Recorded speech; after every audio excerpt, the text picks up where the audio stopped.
नमस्कार साथियों, 2026-27 का केंद्रीय बजट पेश हो चुका है।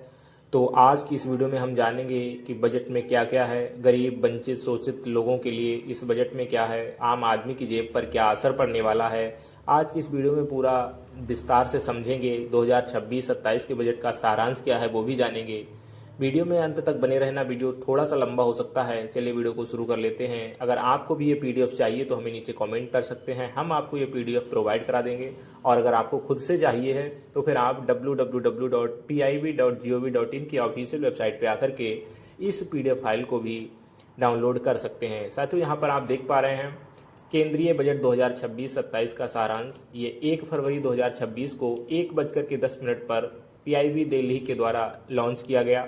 साथियों, युवा शक्ति संचालित बजट गरीब शोषित व वंचित समुदायों पर विशेष ध्यान देने के लिए सरकार के संकल्प पर जोर देता है। साथियों, कर्तव्य भवन में तैयार किया गया पहला बजट जो 3 कर्तव्यों से प्रेरित है। यहाँ पर हम देखेंगे, पहला कर्तव्य है आर्थिक वृद्धि को तेज करना और बनाए रखना। दूसरा कर्तव्य है लोगों की आकांक्षाओं को पूरा करना और उनकी क्षमता का निर्माण करना। वहीं तीसरा कर्तव्य है सबका साथ और सबका विकास के विजन से जुड़ा हुआ है। साथियों, नया आयकर अधिनियम 2025 अप्रैल 2026 से प्रभावी होगा। सरलीकृत आयकर नियम और फॉर्म जल्द ही अधिसूचित किए जाएंगे। जुर्माना और अभियोजन को युक्ति संगत बनाने के लिए प्रक्रियाओं की गुणात्मकता को कम करना जरूरी है। कुछ प्राथमिक सहकारी समितियों को प्राप्त रियायत को पशु खाद्य और कपास के बीज तक विस्तारित भी किया जाएगा। साथियों, 15.5% साझा सेफ हार्बर मार्जिन के साथ सूचना प्रौद्योगिकी सेवाओं की एकल श्रेणी, जो कि सबसे महत्वपूर्ण बात है यहाँ पर, और आईटी सेवाओं के लिए भी सेफ हार्बर सुविधा 300 करोड़ रुपए की सीमा को बढ़ा करके अब 2000 करोड़ रुपए किया गया। विदेशी क्लाउड सेवा प्रदाता को 2047 तक टैक्स हॉलिडे दिया जाएगा। अनुमान आधार पर टैक्स देने वाले सभी अप्रवासियों को न्यूनतम वैकल्पिक टैक्स से छूट दी जाएगी। और कर निर्धारण वर्ष 2027-28 से आईसीडीएस पर आधारित पृथक लेखा जरूरत को समाप्त करने के लिए मंत्रालय एंडएएस को संशोधित करने हेतु संयुक्त समिति का गठन करेगा। वायदा सौदों पर एसटीटी को वर्तमान के 0.2% से बढ़ाकर 0.05% किया जाएगा। बैटरी के लिथियम आयन सेल के निर्माण में उपयोग किए जाने वाले पूंजीगत वस्तुओं को प्राप्त मूल सीमा शुल्क छूट को विस्तार दिया जाएगा। वहीं महत्वपूर्ण खनिज के प्रसंस्करण के लिए आवश्यक पूंजीगत वस्तु के आयात के सीमा शुल्क पर भी छूट दी जाएगी। व्यक्तिगत उपयोग के लिए आयात की जाने वाली वस्तुओं पर लगने वाले टैरिफ दर को 20% से घटाकर 10% किया जाएगा।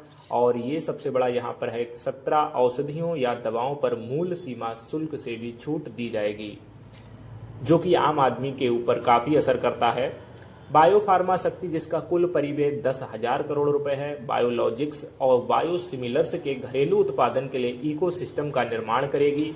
भविष्य के चैंपियन के रूप में एमएसएमई बनाने के लिए 10,000 करोड़ रुपए के एमएसएमई विकास निधि का भी प्रस्ताव जारी किया गया।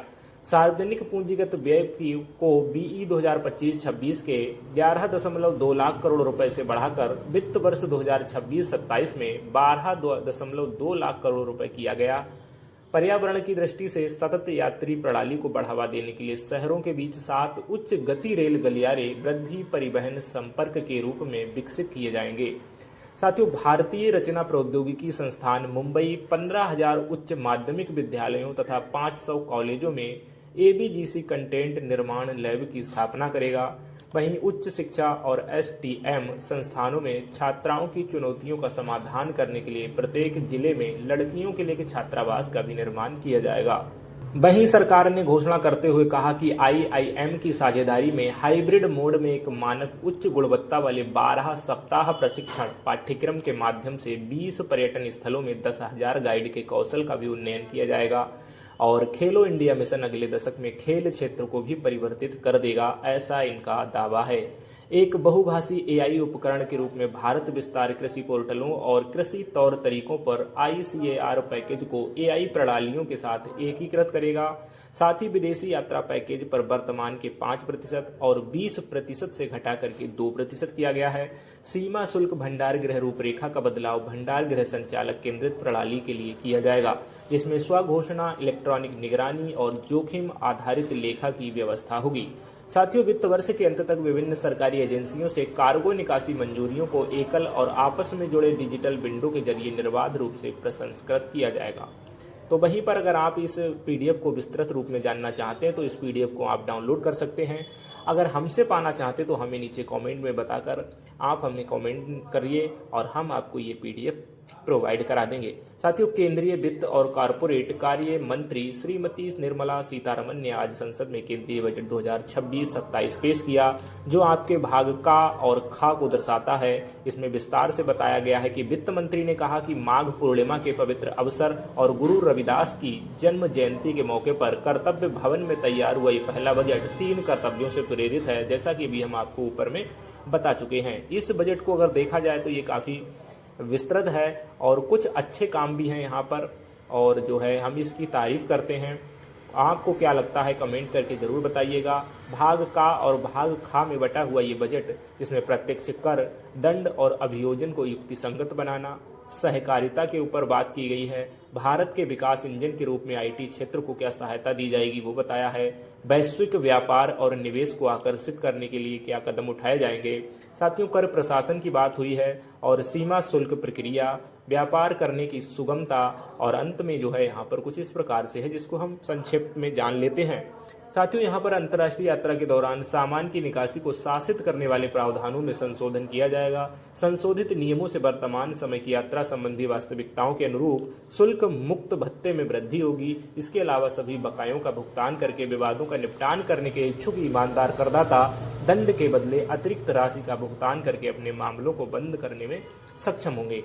ये बजट आपको कैसा लगा नीचे कमेंट करके हमें ज़रूर बताइएगा। वीडियो अच्छा लगा हो तो वीडियो को लाइक कीजिए और चैनल पर नए हैं चैनल को सब्सक्राइब करके बेल आइकन को प्रेस कर लीजिएगा, क्योंकि मैं आपके लिए ऐसे ही जानकारीपूर्ण वीडियो लाता रहता हूं। तो चलिए मिलते हैं ऐसे किसी नेक्स्ट वीडियो में, तब तक के लिए आपका बहुत बहुत धन्यवाद।